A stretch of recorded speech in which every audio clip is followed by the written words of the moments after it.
예, 안녕하세요. 반갑습니다.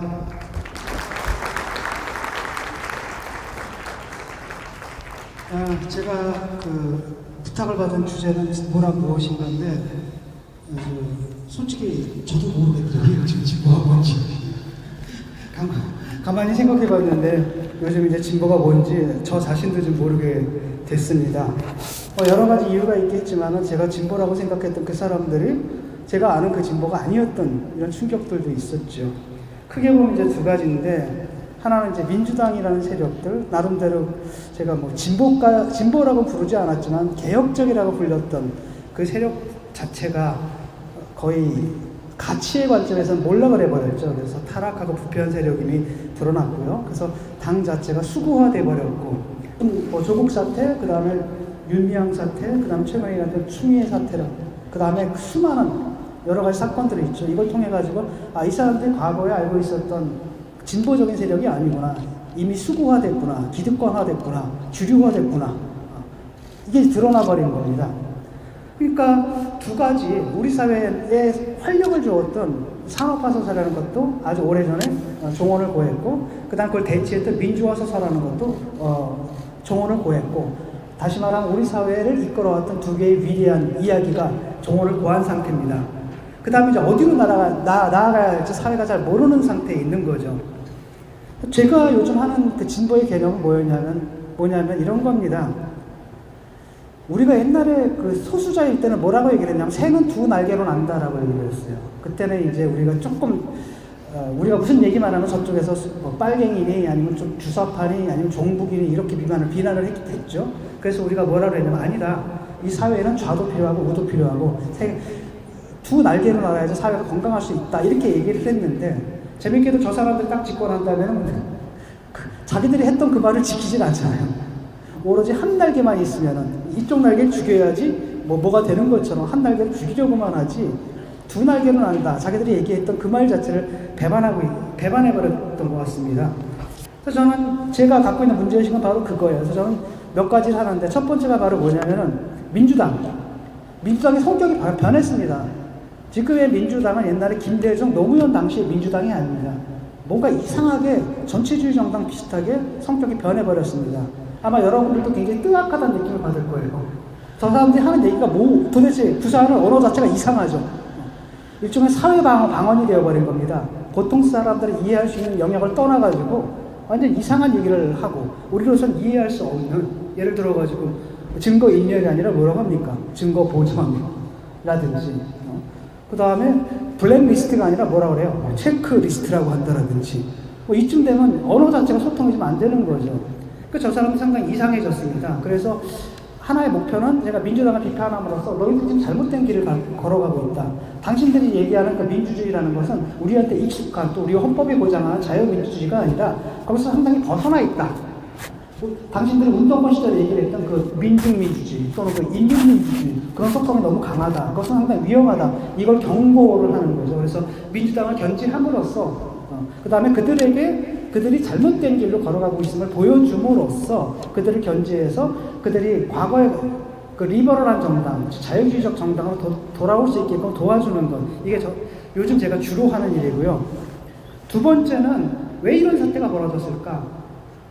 그거는 대안이 없기 때문입니다. 지금 보수 세력이 너무 약하죠. 너무 약합니다.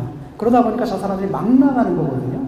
만약에 세력이 이렇게 비등비등하다라고 하면 조국 사태 이렇게 오래 끌지 않습니다. 바로바로 처리하죠. 세력이 비등비등하다라면 윤미향 바로 정리했을 겁니다.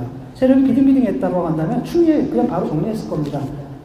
지금 왜 그러느냐? 저쪽이 약하기 때문에 그래도 된다라고 믿는 거예요. 그래서 사회를 바로 잡기 위해서는 바로 뭐냐? 우리 사회에 저들이 잘못했을 때 그 대안이 될 수 있는 세력을 키워야 된다. 하지만 보수 세력이 그 일을 지금 제대로 못 해내고 있는 것 같습니다.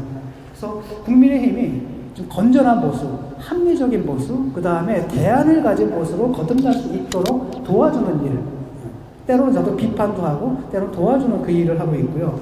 바로 뭐냐면 시민사회예요. 시민사회가 없어졌습니다. 예를 들어보세요. 옛날에 경실련도 있었고 참여연도 있었죠. 굉장히 큰 일들을 했습니다. 근데 요즘 보면은 시민사회가 뭐가 됐느냐? 이 시민단체가 다 어용이 돼버렸어요. 대표적인 예가 누굽니까? 윤미향 같은 사태예요. 이 사람들이 시민단체 활동을 하면서 그러니까 좌든 우든 정부든 아니면 그 야당이든 여든 야든 잘못한 게 있으면 잘못한 걸 비판하고 이런 역할을 해야 되거든요. 누군가 잘못한다면 피스를 부는 역할을, 호루라기를 부는 역할을 해야 되는데 그게 그 기능이 망가져 버린 겁니다. 아마도 그 때문인 것 같아요. 국민의 정부 지냈죠? 참여정부 지냈죠? 이 10년 동안에 시민사회에 있는 사람들이 상당 부분 정치권에 진입을 해서 그 정치권과 야합의 구조가 만들어져 버린 거라는 거죠. 그래서 한 10년 동안 잠잠하다가 정권을 빼앗긴 동안에는 그게 또다시 정권을 되찾아오니까 되살아났고 과거보다는 더 뻔뻔한 방식으로 지금 이루어지고 있는 겁니다. 예를 들어가지고 생각해 보세요. 조국 사태가 벌어졌을 때 과거에 참여연대 어떻게 했겠습니까? 만약에 그 일을 똑같은 일을 갖다가 반대편이 즉 보수 쪽에서 했다라고 하면 아마 참여연대 난리를 쳤을 겁니다. 광화문에 나가 시위하고 뭐 난리를 쳤겠죠. 근데 그걸 봐주고 넘어가야 돼요. 그래서 과거의 좀 시민단체가 아닙니다. 이 사람들이 다 이적인 맥이 생겨가지고 시민단체 활동이 바로 뭐가 되느냐면 정말 시민을 위해서 일하는 게 아니라 내가 정치권에 들어갈 때 스펙으로 그걸 하는 거예요. 그래서 정치권에 들어가게 되면 시민단체랑 여러 가지 뭐 보조를 준다라든지 아니면 시민단체에 경제적인 혜택을 준다든지 그런 일을 하는 거고요. 그러다 보니까 사실상 정부하고 이 시민단체가 이익공동체가 돼버린 겁니다. 거기서 사라져버린 거죠. 시민단체가 원래 해야 될 일. 시민을 대변해야 돼서 정부가 잘못했을 때 휘스를 부는 일을 해야 되는데 그걸 못하게 돼버린 겁니다. 이번에 추미애 사태도 그거예요. 그 아들이 보면은 아주 너무나 당연하게 생각하잖아요. 아이, 그러니까 진작에 용산에 보내줬어야지. 뭐 이런 식이에요. 그걸 가지고 특권을 갖다가 자식 세대한테 너무나 당연하게 생각하는 겁니다.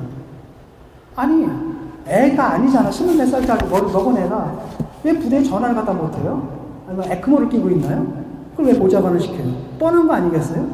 그러니까 어머니나 그 다 아들이나 자기들이 누릴 특권 자체를 너무나 당연하게 생각하는 겁니다. 이미 그런 세력으로 변했다는 거죠. 그래서 386이 586 변해서 사회의 주류가 됐고 이들이 지금 그 기득권을 누리고 있고 심지어는 그 기득권을 자기 자식들에게만 그대로 물려주는 원래 좌파는 그거거든요. 우리 아이들 우리가 함께 다 잘 키워서 그 덕을 우리 함께 보자. 이게 좌파예요. 얘네들 뭐라 그러냐면 내 아이만 잘 키워서 그 덕을 누구만 보자? 나만 보자. 심지어는 거기 부당한 방식으로 부정한 방식으로 반칙으로 이렇게 변모해버리는 겁니다. 그리고 또 잘했대잖아요. 잘못하지 않았대잖아요. 검찰 잘못이래요. 언론 잘못이래요. 이렇게 뻔뻔한 모습으로 변해버린 겁니다. 결국은 이제 국민의 정부와 참여 정부를 거치면서 이 운동권 세력들이 이제 들어가고 심지어는 이제 시민사회들까지도 이 시민사회, 즉 시민단체들까지도 거기 들어간 겁니다. 대표적인 사람이 이제 누구예요? 그 박원순 같은 분이죠. 참여연대 만들고 이러다가 바로 서울시장에 들어가는 거죠. 그런 데들이 비일비재합니다. 시민사회인 사람들이 정치권에 들어가서 의원이 되거나 아니 의원은 안 된다 하더라도 국가정보 여러 가지 자문위원회에 들어간다라든지 이렇게 되면서 거기서 이제 월급을 받는 그런 실체가 되면서 뭘 이 사람들이 깨달은 거냐면 옛날에는 정권이 없었을 때는 밖에서 정말 야당이었죠. 야당이 뭐랄까 견제 세력이었죠. 비판 세력이었잖아요. 근데 이들이 국민의 정부와 참여정부 때 정치권과 결합하면서 즉 권력과 자본이죠. 자본과 결합하면서 그 맛을 본 겁니다. 그러면서 10년 동안 참아온 거예요. 정권 바뀌었을 때. 근데 이번에 다시 찾아오니까 그 10년 동안 못했던 그 울분을 지금 풀고 있는 거예요. 그러니까 노무현 대통령도 굉장히 자기 철학이 강한 분입니다. 그래서 누구랑 만나서 토론하고 대화하고 설득하려고 하고, 그렇죠? 어떤 주제에 대해서도 자기 얘기를 하고, 등등등등. 심지어는 뭐 채신 없다는 소리까지 들을 정도로 모든 사안에서 자기 얘기하고, 그 다음에 솔직하게 얘기하고, 부딪히고, 토론하고, 대화하고, 통검사들 데려다가 맞짱뜨고 토론하고, 이런 분이잖아요. 근데 저분은 어떻습니까? 자기가 토론한다 그랬잖아요. 광화문 대통령 되겠다? 때때로 광화문에서 대토론회 열겠다. 근데 지금 광화문 어떻게 됐어요? 대토론회 열려야 할 그 장을 뭐였습니까? 차벽으로 막아놨잖아요. 지금 대통령이 기자회견한 거 있죠? 기자 간담회 한 게 횟수가 얼마인 줄 아세요? 박근혜랑 똑같대요. 그러니까 들리는 얘기에 따르면 대통령을 본 사람이 없대요. 그러니까 완전히 다른 겁니다. 어떻게 된 거냐면 김대중 노무현이 있을 때는 이 386 들어왔을 때 386 세력이 들어온다 하더라도 통제가 돼요. 어차피 운동권이고 신진 세력이고 젊은 세력들이잖아요. 얘들 운동권 생각을 갖고 있지만 이 정당민주주의, 자유민주주의 이 시스템 있죠. 이 시스템에 이들을 적응시키도록 한 게 바로 누구였냐면 이 두 분의 대통령이고 그들의 철학이 있었기 때문에 그걸로 통제가 됐던 겁니다. 근데 이 두 분 대통령이 가셨잖아요. 그렇죠? 돌아가셨어요. 그러다 보니까 지금 남는 건 바로 이들이 당의 주인이 돼버린 거예요. 그런데 이들은 노무현 대통령이나 김대중 대통령과는 다른 경로로 정치의식을 획득한 거예요. 어떻게 가능느냐? 운동권 학습, 의식화를 통해서 정치의식을 획득한 사람들이거든요. 그러니까 얘들이 갖고 있는 민주주의 개념이 우리가 알고 있는 자유민주주의 개념과 상당히 다릅니다. 근데 본인들은 그걸 몰라요.